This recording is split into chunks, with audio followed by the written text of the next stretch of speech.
When you get into the vacuum of we're not communicating about what's going on financially, that's where strange and often problematic things start to grow.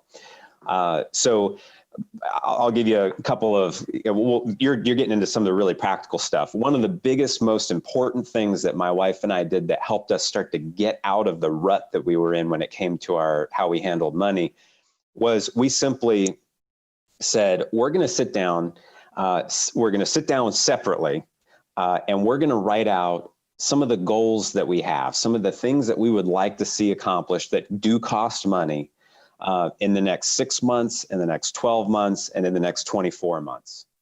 And then we're going to lay those lists down side by side, and we're just going to let it spark a conversation. I want to see what's important to you, and I want you to see what's important to me. And here's what was crazy. Probably 2/3 of what we had put down were pretty much the same. So we already had a lot of commonly held goals and commonly held dreams and things that we wanted to see happen. We just hadn't really started to talk about what we were going to do to make it happen and do it together. And then there was some stuff that my wife thought was important, and there were some things that I thought were important, that we weren't necessarily fully. I wasn't necessarily seeing it as important to me that might have been hers or vice versa. But again, it allowed us to have a conversation to say, well, if we think this group of important goals needs to be what we focus on, well, what's something that matters to you that we can add to the list, and what's something that I can add to the list from mine? And now we can talk about how we're going to make a plan to do it. But if you don't set the time aside to actually have that conversation, you're going to constantly be guessing, or you're going to constantly be assuming, and that can, well, you know what they say about assuming. So that's one practical thing. Peter, to your question about managing the money separately or together, I'll be honest with you. I've worked now at this point in my working life, I've probably counseled with at least 400 to 500 different families. I have never seen a success story of people that manage their money separately.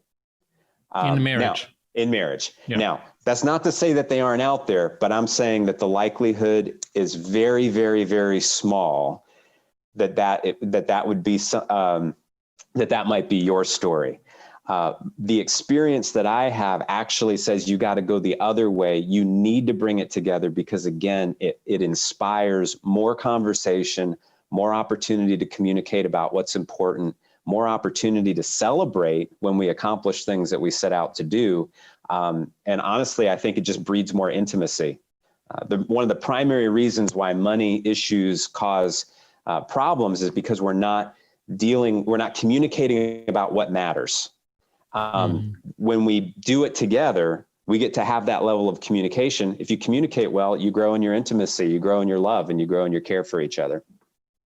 Is there a recommended frequency that you've seen work more than others? Is it once a week, once a month, when as needed? Like how do people start to get this on the calendar?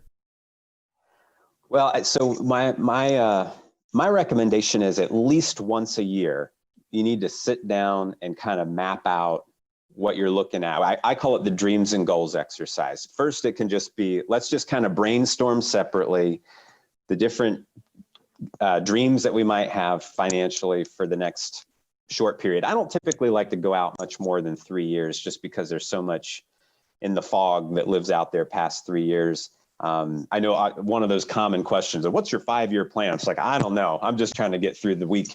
But I think 3 years is a good number to give you some form of orientation, but I wouldn't go much farther than that. So I would say once a year, at a minimum, you sit down and do that.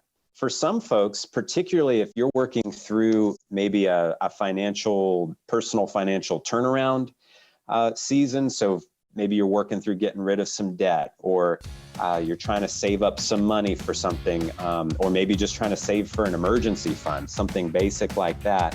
It might be worth doing this more on like an every 6-month type of schedule, just so that we can stay steady on and make sure that we keep the communication going.